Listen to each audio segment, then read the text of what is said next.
All right, this is one of my resurrections. It's a national NC57. It's really early in the morning. I got up. I wanted to be able to do this video without anybody calling my phone or garbage trucks outside. And I turned on my computer and I was going to do something right away. Foxfire did an update, and then it always goes into Never Never Land for about an hour. I think the computer needs that. My computer just isn't fast enough with enough memory. But I thought about this all last night. Now, I worked on 3 of these national NC57s, and I want to tell you, these capacitors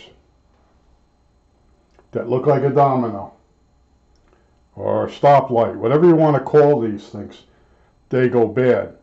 And all the .01s are bad. Now you can see here some of these brown capacitors, they're all .01s. Each tube's got about 3 .01s around it. Now I want to tell you why those capacitors go bad. Now when they sealed them originally, they didn't do a great job. So moisture works its way in there, and then the high voltage eventually gets through it and breaks it down, and then it goes shorted. And you know, I have a cap checker. I showed you I built once before. If you check the cap, this one's dead shorted. Actually, you could see this one with the ohm meter, but in other words, cap's definitely bad. I like the delay in when I look at the screen. So anyway, the .01s, you can count on them being fried. Now, what the other thing you'll notice is you'll have a bunch of resistors that have gone up in value. I'm going to tell you why. I told you why the capacitors go bad. Moisture gets in them. They might also have silver inside there, and the silver, when the moisture gets inside there, the silver plating on the plates, what happens is it produces an oxide which can expand and puncture its way through the dielectric, which is probably wax paper or some type of cellophane. So anyway, the caps go bad. Now what happens after that is, I want to show you in the circuit. I drew this out real quick. Here's your tube. Here's your screen. The screen voltage comes down and it goes in. Everything's fine. Well, when that .01 shorts to ground, this resistor starts heating up, and the carbon inside gets degraded, and the voltage resistance of the resistor goes up. So when you change the capacitor, you'll have low gain on the tube because you need also to change resistor. You need to change three capacitors sitting on the average tube in this radio.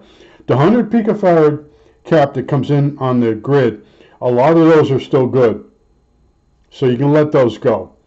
And you're going to have to change the 3 capacitors to 3 .01s, and then the resistors. This is a plate resistor. This comes down, it goes to that cap. Well, when that cap goes bad, if the person still runs the radio, and the radio will still work, what happens is this resistor goes up in value. So you got 2 resistors right away. The plate and the screen, you're going to have to change. Now, if your cathode capacitor goes bad, it won't take out this resistor. This resistor will still be fine. So you're going to have to change each tube, 3 capacitors and 2 resistors. I just wanted to tell you that. And one of the other tricks, if you look at the conferences, there's 2 capacitors. They're like 500 picofarad, something like that, in the BFO section. One of those can be leaky, and the oscillator will not oscillate. And I was following one of the conferences, and they're telling the guy, oh, you got a bad coil. I've had 3 of these, and all 3 of them have had a capacitor down in the BFO section. That's bad. And you can't get it to oscillate. That's what the real problem is. Now up here, I'm looking for it. Okay, up in here, there's a capacitor up here. It's only used, it's a .01, and it's only used on the AM broadcast band in the AVC section. and it's got a resistor across it, a 1 meg resistor. In order to check that cap, you have to take that resistor off. You can't measure across it. And as far as ohming out resistors, you can ohm out a resistor in a tube set because the impedance is so high. So if something was bad in the circuit, and say you're measuring a 1,000 ohm resistor, and it's reading 50,000 ohms, nothing else in the circuit can make it go up in resistance like that, except that the resistor is bad itself. When you're in a transistor circuit, you can go to measure a resistor, and you got other circuitry involved, and the resistor will read low, and the resistor is actually good. But that's the difference with a tube set. That's why a lot of these guys, they love going in there with an ohm meter and showing you that the resistors have changed value. But I'm telling you why they change value.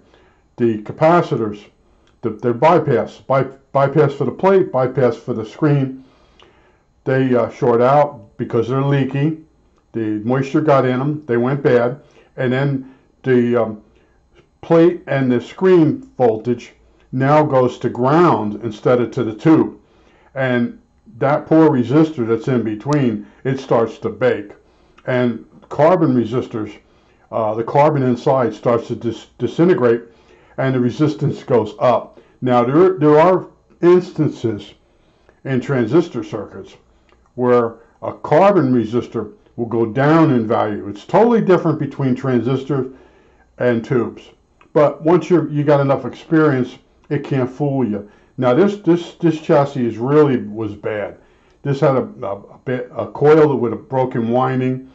It had so many things wrong with it. I started doing it became a resurrection. And I have one that works really good. It's in a better cabinet.